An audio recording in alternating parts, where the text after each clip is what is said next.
Hi wives எல்லோருக்கும் வணக்கம். இன்று இந்திய ரூபாயின் மதிப்பு ஸ்ட்ரென்தன் ஆனதன் காரணமாக இன்று கிராமிற்கு 20 ரூபாய் குறைந்து ஒரு கிராம் 8755 ரூபாய்க்கு விற்பனை செய்யப்பட்டு வந்துட்டுருக்கு. ஒரு கிராம் தங்கம் ஒரு சவரன் பார்த்தீங்கன்னா 70,040 ரூபாய்க்கு விற்பனை செய்யப்பட்டு வந்துட்டுருக்கு. இப்படிப்பட்ட சூழ்நிலை நாளைக்கு தங்கத்துறை விலை அதிகரிக்குமா குறையுமா, இப்போ என்ன சூழ்நிலை இருக்குது அப்படிங்கிறத பற்றி பார்த்துடலாம். அது மட்டும் இல்லாமல் இந்திய ரூபாயின் மதிப்பு ஸ்ட்ரென்த்தனாக இருக்கா இல்லை வீக் ஆகிட்டு இருக்கா அப்படிங்கிறத பற்றியும் நம்ம பார்த்துடலாம். அதுக்கு முன்னதாக நம்ம சேனலில் சப்ஸ்கிரைப் பண்ணாமல் இருந்தால் சப்ஸ்கிரைப் பண்ணிங்க, கூடவே பெல் பட்டனையும் கிளிக் பண்ணிக்கோங்க. வாங்க வீடியோக்குள்ளே போகலாம்.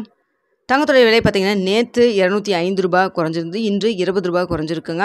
இந்த 2 நாட்களில் 225 ரூபா குறைஞ்சிருக்கு. இப்படிப்பட்ட சூழ்நிலையில் நாளைக்கு தங்கத்துடைய விலை குறையுமா அப்படிங்கிறத எல்லாத்துடைய எதிர்பார்ப்பாகவும் இருக்குது. ஏன்னா பார்த்தீங்கன்னா ஏற்கனவே தங்கத்துடைய விலை 9,000 தாண்டி ரொம்ப அதிகமான ஸ்பீடில் இன்க்ரீஸ் ஆகிருந்தது. அச்சய திருதி அன்னைக்கும் பார்த்தீங்கன்னா தங்கத்துடைய விலையில் பெரிய அளவுக்கு மாற்றம் இல்லாமல் தான் இருந்தது. அந்த அன்னைக்கு பார்த்தீங்கன்னா 200 ரூபா குறைஞ்சிருந்தால் நல்லா இருந்திருக்கும். ஆனால் குறையில, அதுக்கு அடுத்த நாள் தான் குறைஞ்சிது. நிறைய பேர் பார்த்தீங்கன்னா ஃபீல் பண்ணவும் செஞ்சுருந்தீங்க. சப்ஸ்கிரைபர்ஸ் எல்லாம் சொல்லியிருந்தீங்க, நாங்கள் வாங்கினதுக்கப்புறம் இப்படி குறைஞ்சிருச்சு அப்படின்னு சொல்லிட்டு.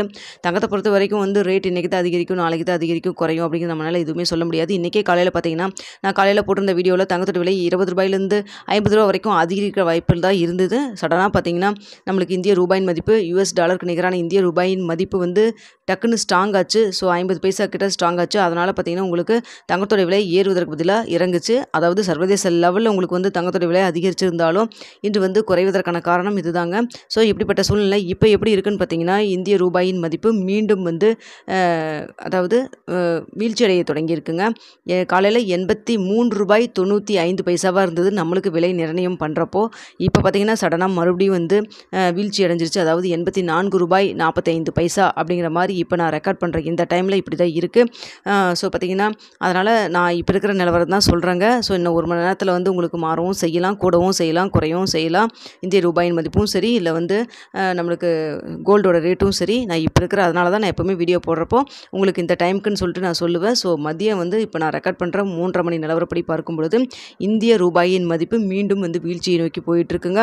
அதாவது 84 ரூபாய் 45 பைசா அப்படின்னு சொல்லியிருக்கு. கிட்டத்தட்ட காலையிலத்துக்கும் இப்போக்கும் பார்த்தீங்கன்னா மீண்டும் ஒரு 50 பைசா வீழ்ச்சி அடைஞ்சிருக்கு. இதனால் நாளைக்கு தங்கத்தோடைய விலை குறைவதற்கு பதிலாக அதிகரிக்கவும் செய்யும். ஏன்னா சர்வதேச லெவல்லையும் இன்று தங்கத்தோடைய விலை அதிகரிச்சது தான் இருக்குது. இப்போவும் இன்க்ரீஸ் ஆகிட்டு தான் இருக்குது. ரெண்டுமே பாசிபிலிட்டிஸ் பார்த்தீங்கன்னா தங்கத்தோடைய விலை நாளைக்கு அதிகரிக்கிறதுக்கான வாய்ப்புகள் தான் இருக்குது. அதனால் பார்த்தீங்கன்னா நாளைக்கு இப்போ இருக்க ரேட்லேருந்து குறைஞ்சபட்சம் ஒரு 30 ரூபாயிலேருந்து 50 ரூபா வரைக்கும் அதிகரிக்கிறதுக்கான வாய்ப்புகள் தாங்க இருக்குது. ஏன்னா நம்மளுக்கு ஈவினிங் டைம் எப்படி இருக்குது, அதாவது கோல்டு ரேட்டு சர்வதேச லெவலில் எப்படி இன்க்ரீஸ் ஆகுதா இல்லை குறையுதா, அதே போல் இந்திய ரூபாயின் மதிப்பு ஸ்ட்ரென்தன் ஆகுதா இல்லை வீக்கன் ஆகுதா அப்படிங்கிறத பார்த்துட்டு நான் உங்களுக்கு அப்டேட் பண்ணுறேங்க. இப்போ இருக்கிற நிலவரப்படி மட்டும்தான் நான் சொல்லியிருக்கேன். திரும்பவும் அதான் நான் சொல்கிறேன். அது மட்டும் இல்லாமல் தங்கத்தில் இன்வெஸ்ட் பண்ணுறதுக்கு முன்னாடி நீங்கள் முக்கியமாக முடிவெடுத்து அதுக்கப்புறம் தங்கத்தில் இன்வெஸ்ட் பண்ணுங்கள். அது மட்டும் இல்லாமல் தங்கத்தோட விலை இன்று தான் அதிகரிக்கும், நாளைக்கு தான் அதிகரிக்கும், இன்று குறையும் நாளைக்கு குறையும் அப்படின்னு சொல்லிட்டு யாருனாலையுமே சொல்ல முடியாது. சர்வதேச லெவலில் இது விலை மாறுங்க. அதனால் நீங்கள் தங்கத்தில் இன்வெஸ்ட் பண்ணுறதுக்கு முன்னாடி உங்கள் மணி உங்களுடைய சேவிங், அதனால் நீங்கள் 1க்கு 10 தடவை நல்லா யோசிச்சு முடிவு பண்ணிவிட்டு அதுக்கப்புறம் தங்கத்தில் இன்வெஸ்ட் பண்ணுங்கள். ஓகே வியூவர்ஸ், உங்களுக்கு இந்த வீடியோ பிடிச்சிருக்குன்னு நினைக்கிறேன். பிடிச்சிருந்தா லைக் பண்ணுங்கள், ஷேர் பண்ணுங்கள், மறக்காமல் சப்ஸ்கிரைப் பண்ணிக்கோங்க ஃப்ரெண்ட்ஸ்.